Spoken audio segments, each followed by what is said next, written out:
Everyone's in on the Great Reset. Well, almost everyone. There's one guy who's got the power to do something to stop it, and you know exactly where I'm going.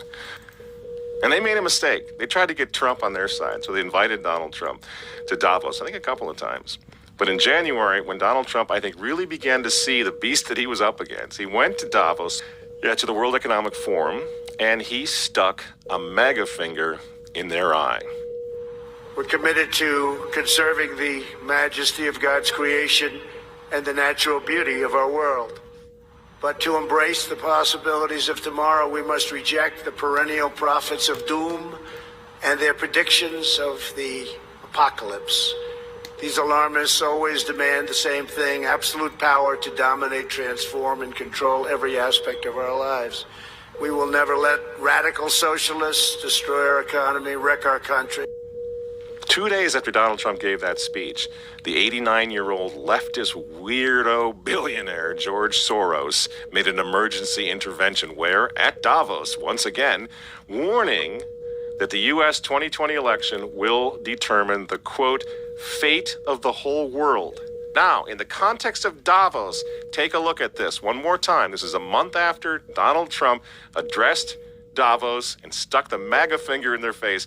Here's what Francis, the Vatican, and Jeffrey Sachs had to say in response. And it is a dangerous country right now. It will be absolutely dangerous if Trump wins re-election. Trump wins re-election. Trump wins re-election.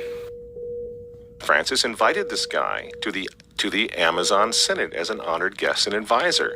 He's also Bernie Sanders' advisor.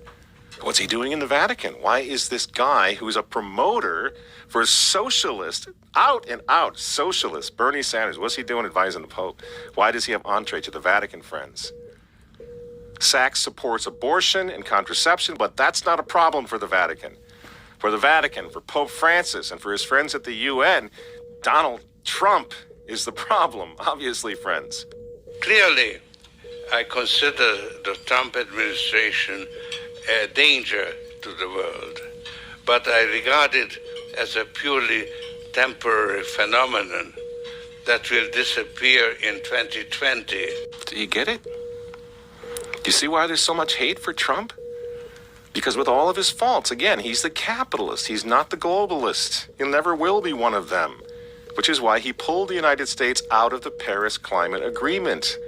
Donald Trump pulled the United States out of the World Health Organization. That's Bill Gates and company. And now he's threatening to pull the United States out of the World Trade Organization. People say, yeah, well, Donald Trump got married twice. He's a bad guy. Really? He's right in the face of the demons on this, friends. Nobody ever said he was a saint. He's knocking the sacred cows of the United Nations down all over the world right now. The General Assembly routinely votes 185 against the United States on almost everything right now. And you remember, speaking of the United Nations, in November of 2019, again, right before COVID landed, Trump went to the UN, on the floor of the General Assembly, and he declared war on globalism. Wise leaders always put the good of their own people and their own country first. The future does not belong to globalists. The future belongs to patriots. And shortly after the speech at the UN, Donald Trump delivered, what do you think happened?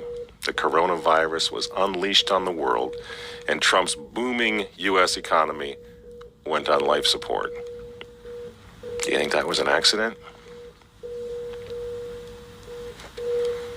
So when they tell all of us to stay home, wear your mask so grandma doesn't get sick, please understand what's really going on here.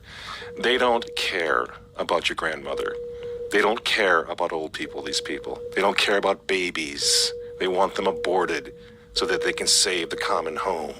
Abort babies, millions of them all over the world. They don't care about babies. They don't care about old people. In fact, if you want to save your grandma, tell the globalists to stay the hell away from her. We're in a situation where we have put together, and you guys did it for our administration, the President Obama's administration before this. We have put together, I think, the most extensive and inclusive voter fraud organization in the history of American politics.